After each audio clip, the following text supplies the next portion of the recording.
Another storm on the way means more snowmelt and rain, which many of you are preparing for. ABC 10's Roxanne Elias is live in Colfax tonight. And Roxanne, how are the conditions there tonight? And talk about the big concern this week.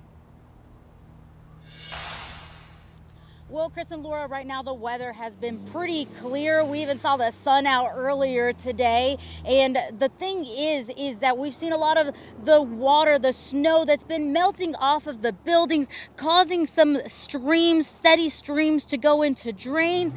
But you know what? You don't want to let this fool you, because we know a lot of rain is on the way and it could cause a lot of havoc for homes and buildings in this area. After more than 1 week of dealing with the snow, communities in the foothills are already watching it melt away. And with the rain in the forecast, Colfax resident Kelly Moore isn't taking any chances. We caught her during a break in the storms on her way to the grocery store. Really just stock up, make sure we have gas for the generator, extra food, do all the laundry, do all the dishes in case you do lose power. Just kind of the regular preparation for it. Candles, batteries. Which is exactly what Placer County's Office of Emergency Services is asking residents to do to prepare for the storm, especially if you live in an area prone to losing power, including making sure you have plenty of bottled water, blankets, and medication. Just encouraging people, be prepared to be without power for a little while. So make sure your phones are charged, make sure you've got a full tank of gas. A way to cook, maybe even for, if your power does go out, way to heat your home. Paul Raj owns the Colfax market and plans to stay open 24/7. He sells small propane cans, food, or other items people may need. People are coming in and they're just getting prepared for it. And then there's so much ice and it's kind of melting, and people's kind of concerned it will be more flooding. Also, make sure the outside of your home and property are taken care of. And with any rain event, obviously you want to make sure that your drainages in your own property are clear, that your gutters are clean and clear. If you have storm drains outside your house, help us, make sure those leaves and other things are raked up so that they don't clog the storm drains.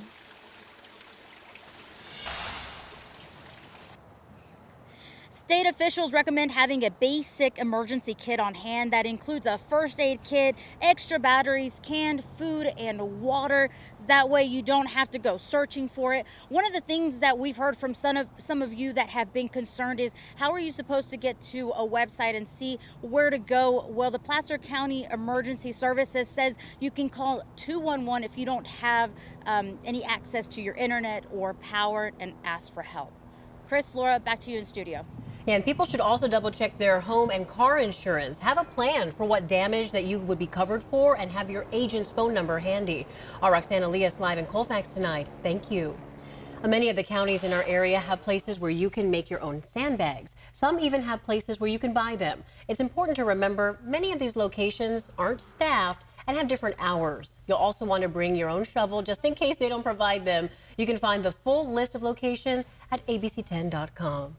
And news tonight, PG&E says they are putting crews on standby near the places they expect to be hardest hit. They are reminding people to have flashlights with spare batteries, working generators, and be sure to avoid down power lines. And Monica, now is the time to try and unclog those gutters and storm drains as well. Really, this is the 24 hours that we've had for today as our cold weather system continues to move its way up to the north and off to the east. We had some early morning rain and snow, but this powerful system gaining steam in the Pacific right now, drawing in that moisture that will eventually head our way by tomorrow. You can see with our radar, kind of nice to show this for at least a short window, that it is dry outside right now. So again, we still have about an hour left of sunlight.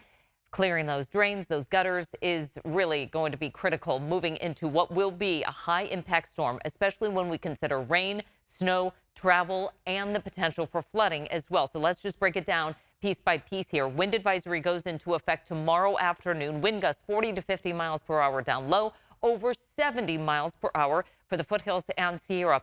Then we get into this flood watch, and you can see that's going to be below 4,000 feet. Creeks, streams, rivers, and roadway flooding possible as well. That ground is really saturated. Winter storm warning in effect tomorrow morning. That lasts all the way through Sunday morning with another 2 to 6 feet of snow coming into the Sierra. All the passes at points will be getting snow.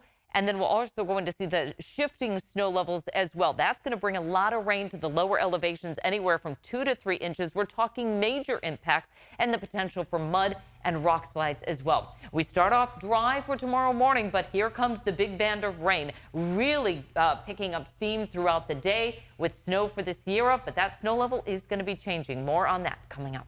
Okay, we'll check back in shortly, Monica. Thank you.